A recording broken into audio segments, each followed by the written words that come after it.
What's up, guys? Rick here, bringing you an interview with Doc Redman. I was able to speak to Doc a handful of weeks ago. I believe it was after the Rocket Mortgage Classic. He was very gracious with his time then, and now as he makes his debut in the FedEx Cup Playoffs, he's been very gracious with his time again. So we talked through his deep run at the Wyndham Championship, what his expectations are for the FedEx Cup Playoffs, and much more.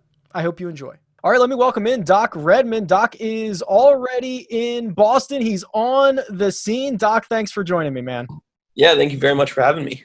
This is the second time we've had the opportunity to chat. The first time is going out to the CBS, sound wave. So hopefully a lot more people will be introduced to you. But they were introduced to you a lot last week, Doc. The Wyndham Championship. Let's start there. I just want to ask you this.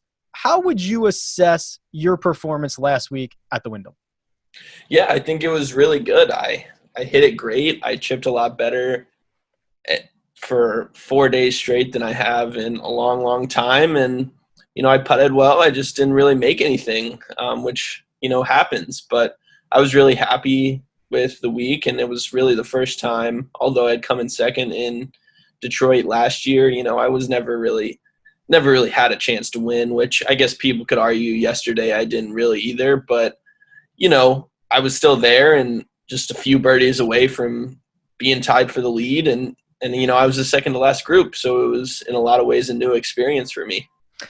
Are you getting more comfortable? Like how does it feel to, I would argue you were very much in contention. So Right. how does it feel when you're in that moment? And do you think it takes time to get comfortable with that? Yeah, I think just like anything, it definitely takes time to get comfortable. And I think it didn't hold me back yesterday by any, stretch of the imagination. I didn't, just make enough putts to win. But I think it's great experience going forward. I know I'm going to be in that situation again, hopefully sooner rather than later, obviously. Hopefully not another year. But, Right.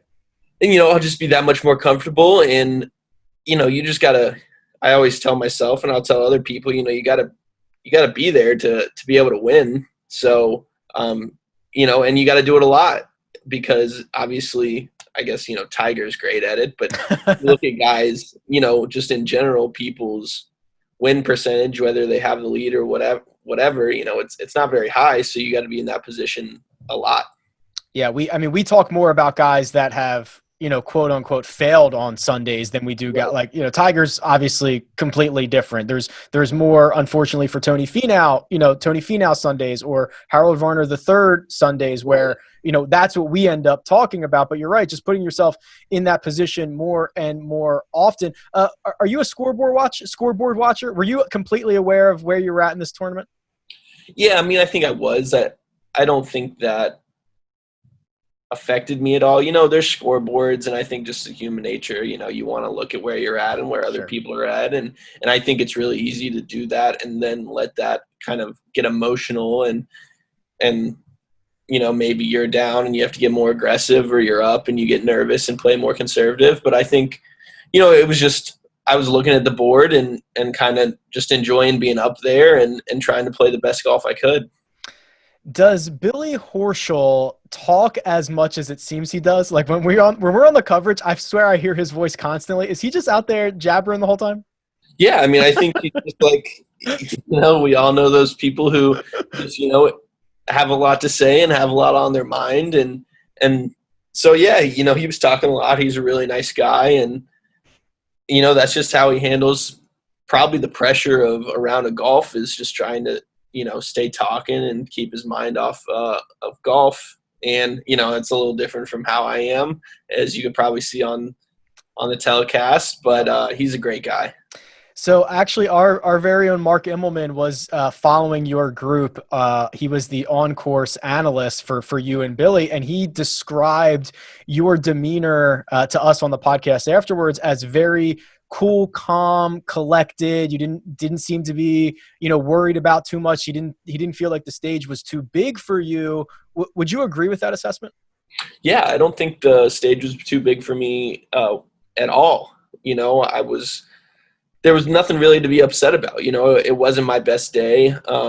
There's no doubt about that, but I still played really well with what I had. And I still think, I had a great chance. So yeah, I think that's a perfect way to describe it. And that's kind of honestly what I've been working towards over the past, few years of playing golf and getting into more and more high level golf is just being even keeled, for 72 holes. Is that natural for you, or is this something that you feel? I mean, I know you and I have talked before, whether you might be working with like a sports psychologist. Like, is it natural for you to be this even keel, or are you actively trying to be that way when you're on the golf course? I think it is my natural habit to be pretty even keeled and somewhat quiet, but I do definitely work on it hard with my sports psychologist, Corey. Just because you can do it, a lot of the time, but I think it definitely helps me, and I play my best when I do it all the time. So I think, like I said, most of the time I am that way, but I've worked hard to continue to be better and be it all the time. What other things are you actively working on from a mental side? Is it certain swing thoughts? Is it demeanor stuff? What other stuff do you actively work on when you're out there? I think I'm kind of just learning and trying to work on, when I get off during a round, what thoughts can I have about my swing or my mental game to bring me back. So just a few swing point keys. Whenever things get off for me, my swing tends to get a little longer than it probably already is, and just a little loose, But so just remembering that, and I get quick too, quicker than I already am. It's not a slow swing, Doc. Right, exactly. So you probably couldn't tell, but sometimes I'm quicker than other times. And so just reminding, if I feel slow, it's probably just still looks quick as hell, but it felt like an eternity for me, and that's what it needs to feel like. So just things like that, and trying to stay present, worried about or just thinking about the shot that I have in front of me and the hole that I have in front of me, and not thinking about what happened last hole or what Billy's doing next to me, because, I can't control what he's doing. And if he plays great and wins the tournament like Jim Herman did yesterday, then, what can I do about that? Nothing. Right. Yeah. You can only control what you can control. Here's a game I like to play, and I have a point for this. Do you know what your current world ranking is? Yeah, I did look today. Yeah. So you know that you're 94th in the world, the first time in your career in the top 100. Congratulations. Yep. Thank you. So my point being that it appears, and this is only from the results side of it. So, what I see in the box score. So I kind of want to get your take on this. And you have not played a lot of events professionally. We consider you a young guy, but there appears to be this very natural progression in your results. Do you feel that there is a natural progression in your game, or just like, this is what I do. I go out and I can compete and I can contend in my official world ranking. If that's the way we want to score it, it's going to continue to get better. Or do you feel like you are also following a similar natural progression in your game?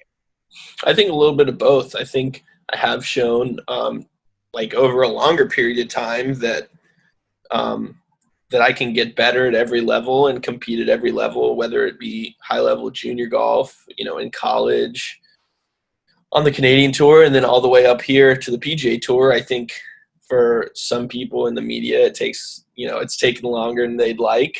But I've worked really hard over the past year, this being my first full year on tour. And I knew it was just a matter of time before the results came, because I think my stats look pretty darn good. And I think I'm working hard on what I'm doing. And so I just have to be patient and let it happen.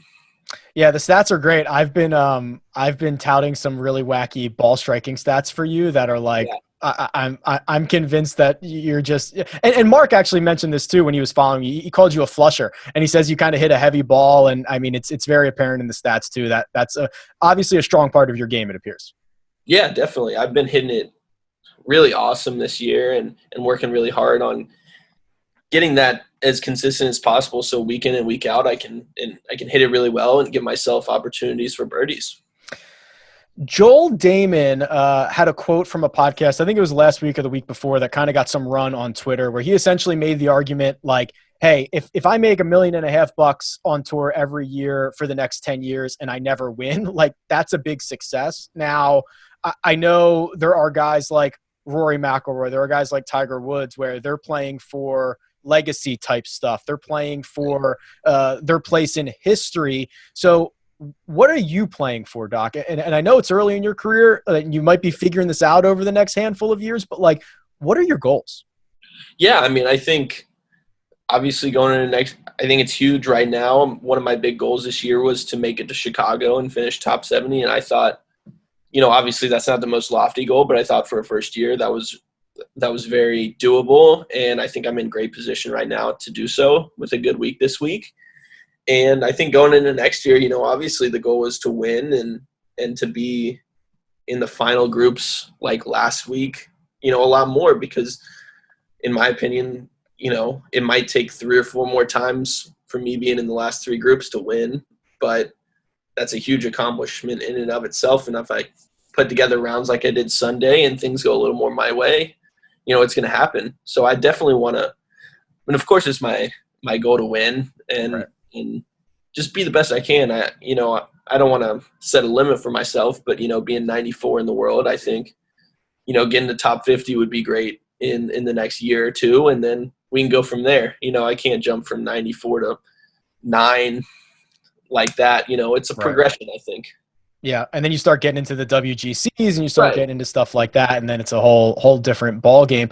It is interesting. I think you and I might have chatted about this last time, where I don't think the general public understands 2 things: how difficult it is to actually win a golf tournament, and secondly, like how everything kind of has to go right, or at least with the margin. Like the margins are razor thin, right? Like I thought you hit some good putts on Sunday. You thought you hit some good putts on Sunday. I think a couple of them lipped out. We're talking about the smallest possible margins that, essentially for some of these guys define careers. You know what I mean? Right.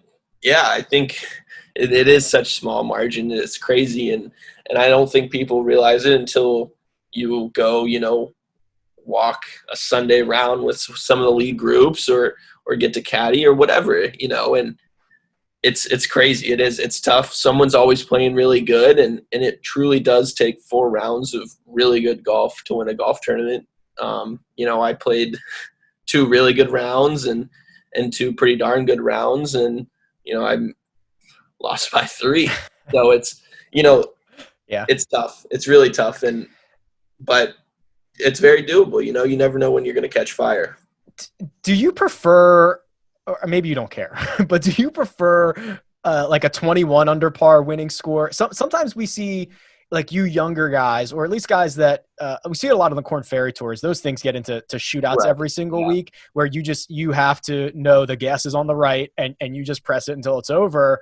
Do you prefer 21 under? Do you think you're better suited for that? You might be better suited if it's a more difficult course. Or do you care at all? No, I don't think I really care. I do really love playing the tough courses like a PGA. 2 weeks ago, where it's just really a grind, and I played great for 3 days, the last 3 days there, and shot 6 under for 3 days. So, it's a little different than last week, but then I think it also, no one could do that every week. It's too brutal. It's too mentally taxing. And, it's fun to go out in a place like last week and make a bunch of birdies. I think that's what everyone loves. Everyone likes to play well and make birdies, right? Just the general public. And I think it's interesting that sometimes people don't like that we, play so well on some of those courses. Maybe they're just jealous, but we are. right. But no, I mean, I think I like them both. I think they both, suit me really well. And as I continue to get better, I can contend more in those major type courses. I love it. Transitioning to this week, this is going to be your first crack at the playoffs. You mentioned it. It is you're 60th in the FedEx Cup standings right now. So if we were in Chicago this week, you'd be there. But you've probably got some work to do. Now, I guess let's start with this. Do you have a specific goal? Do you know, like, I don't know the calculations, right? I don't know if you finish in the top 30, you're going to be in for Olympia Fields. If you don't care, like what's your mindset here with the added layer of FedEx Cup standings that are actually going to eliminate guys from the playoffs? I don't think I'm gonna try not to handle it any way different. I still wanna. The goal is still to go out there and compete and try and win. Just like every week, and hopefully be up there on Sunday. So I'm not just trying to make a cut or whatever. It's a strong field, and I think it's a blast to play in strong fields like the PGA when everyone's there and there's really a lot of hype around the tournament. So, it's business as usual. Okay, so let's talk about business as usual. So we are recording this on a Monday. You're in town. Now what does your week look like? I assume there are practice rounds, maybe Tuesday, Wednesday. Like, how are you going to prepare for this event? Yeah, so now that there's no Wednesday pro-ams, which is actually really nice. Okay. I guess I was never in them anyway, but you can't do much on Wednesdays because of them. And now the week's just a lot more open. But tomorrow I'll, do a workout and get some work in with my short game coach, Josh Gregory, and end up playing 9 holes. And then honestly, it'll be pretty similar Wednesday. Tuesday and Wednesday are pretty similar, just 9 holes and some practice. Everyone does it differently though. Some guys will play 18. That's just a little too much and a little tiring for me. I don't want to try and be a little fresher come the end of the week. So it's a light week, Remind me, are you traveling with, do you have the same caddy every single week? I do, yes. And you guys, is it just the two of you that are traveling? Like, how big's your, and I know it's kind of different COVID times, but like, what's your crew looking like these days? Yeah, it's him and I, really. My short game coach, Josh, comes out every week. He has a bunch of players out here. So that's really nice. And at PGA, my college coach, who's my swing coach, Jordan Bird, came out. So I guess it's ever changing, but I don't have a huge posse like a lot of people. You're not rolling 10 or 12 guys deep? I am not. No. Cool. Okay. So now you don't seem, we kind of touched on this a little bit earlier. I don't feel like you're the guy that gets nervous, like, your first tee shot on Thursday, or am I wrong there? I guess it's a little bit. Yeah. I mean, I think I remember maybe Jack or Arnold was saying, old quote, like, if you're not nervous, then you shouldn't be there, and yeah. It's a little bit of nerves, but more so on Thursday. It's just the anxiousness of getting it going. And once you get going, it's golf as usual. One of the things that we always debate, and I'd like for you to weigh in on this, the split. You either go AM, PM, or PM, AM. If you could only pick one for the rest of your career, which would it be? Man, I think that's tough. I see. I thought there was only one answer to this, so I'm so glad that you are gonna get you've already given this more thought than I have. Probably PM, AM. Wow. Okay, I'm surprised by that. Really? Wow. Yeah. I don't know. I feel like just knocking it out, and especially if you're kind of on a roll, it's nice to just keep it going, and you don't have to think much about anything. You're just playing good golf and going out there. I guess, it's kind of tiring, but then, hopefully you make the cut and you get to rest before the weekend, which is great. Yeah, I guess that if you're on a roll, the quick turnaround, I suppose, would be better. I just assume that you play early in the morning on Thursday. You get the long rest for Friday afternoon, and then right, assuming you're playing well, you get like late tee times the rest of the week. Yeah, that's true. I guess it's so hard to say because you get so many. I don't know. You get them, probably equally, and the draws are, the wind and the weather is different every week. You just got to kind of roll with the punches. So this just continues to fit in with this, like your laid back, even keel, like, yeah, whatever you throw at me is all good. I'm over here like demanding AM, PM. Right. So I guess it's a little bit different. Cool. So one of the other things that I think is fun, and I don't think we got to do this the last time you and I chatted, is I like to ask if you could change one rule about golf, what would it be? And I'll give you a second to think about that because I'll give you some examples. Cheyenne Woods told us she would let you get one mulligan a week, and you would choose how you would use that, whether it's Right. Sunday afternoon, Thursday morning, like whatever it is, you get one mulligan a week, which I think would be pretty fun. Mine is that you get free relief from a divot in the fairway, because I think that is like the most unfair thing in golf. Right. Yeah. Do you have a rule that you would change? I've heard I feel like a lot of people have brought this up to me, or you just thinking about, back on a round, like, man, if that had just been an inch right or an inch left. So kind of thinking about the mulligan, but more just like if you had, a foot around or something you could move your ball. You don't even have to move it that foot. You can move it 3 inches here, 3 inches there. And, oh man, that could be kind of fun. Yeah, like, because if you lip out like 3 putts, Right. you just made 3 putts. Right, exactly. I think it's great that they changed the pin. You can leave the pin in now. I mean, there's no reason you shouldn't be able to do that. The divot thing it might be unlucky, but I feel like it's just part of the game. Kind of like when you plug it in the bunker, it sucks. It's stupid, but that's how it is. I guess. And I completely agree. I agree that it's okay if some things are bad luck, but like the divot one to me is, I think the big thing about golf and protecting the field is like everyone kind of plays it in the same condition. Well, that's not true if your ball lands in a guy's divot who went through three groups earlier. Right. Well, I mean, to that point, I was lucky this year because last year when I was playing, I was in the sponsors exemptions, the last tee times a lot. And when you come around on Friday afternoon, the greens are beat to crap, let me tell you. And I mean, it's honestly a big disadvantage when you're teeing off in the back of the pack. So, I mean, that's not really, I don't think if you go off first in the morning with perfect greens, that's a hell of a lot better than those guys coming off last. Yeah. Yeah. I mean, I guess we could play this game all Exactly. night, right? But there's just so many. And then the argument about the divots is what constitutes a divot. Right. And my opinion on that is, if you have to ask, it's a divot. Like if it's not the fairway, it's a divot. True. That is a good point. You calling rules officials all the time. That's an How do you feel about the pace of play? Because that's always a hot topic for us, and we're like, and PGA Tour Live kind of ruins this for us because they only show featured groups or whatever. Right. So we watch you guys know how long it's taken, line up putts, and we watch when there's a backup or whatever. But like on the course, how do you feel about the pace of play? I think on Thursday and Friday, it can be slow at times, especially depending on just how the course plays, like reachable par fives and such.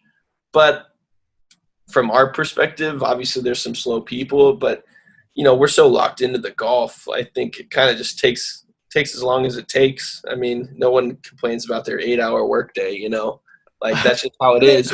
I think everyone complains about their 8-hour workday. No, I get your point. Not moving any faster, but, right?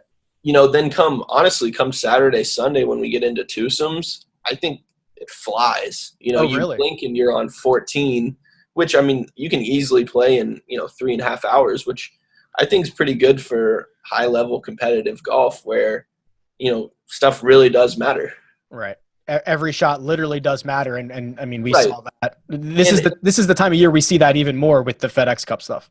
Right, exactly. And I know it does seem like a long time for fans, but I don't know. When you're in it and you're so focused and you're trying to play the best you can, and especially if you're playing well, if I got to be out there for 5.5 hours, but I'm playing well, then so be it. Yeah. Yeah. You don't care. And I mean, I don't care watching it. I just know that that's what everybody wants to talk about is right. How dare this guy not hit a provisional or whatever. I think it's kind of, I don't really know how we could, it's tough to really speed it up. I think I don't really know what all we could do. I don't know what people are proposing. Either do I. That's the thing. It's complaining without proposing an actual solution. I think football takes a long time now. So yeah, well, that takes a long time, and there's little action between the plays. I mean, there's golf, right? Yeah, true. There's not a lot going on. It takes a while between plays. I mean, but I'm sure if you were on the field playing, you wouldn't be bored. Right, because there's a bunch of other stuff going on. And right, exactly. Yeah, you're with your friends playing the game you love. Exactly. All right. So your Monday night? It sounds like it's consisting of Hurricanes Bruins game 4, Yeah, I believe. Right? Is that right? yeah. Hurricanes Bruins game 4, doing some laundry and hanging out. So living the life. Living the life on the road. I love it. Yeah. Doc, best of luck this week, man. We're rooting for you. I really appreciate you coming on, and I'm sure there's plenty of good stuff in your future. But I hope the run continues this week. Thank you very much. Appreciate you having me.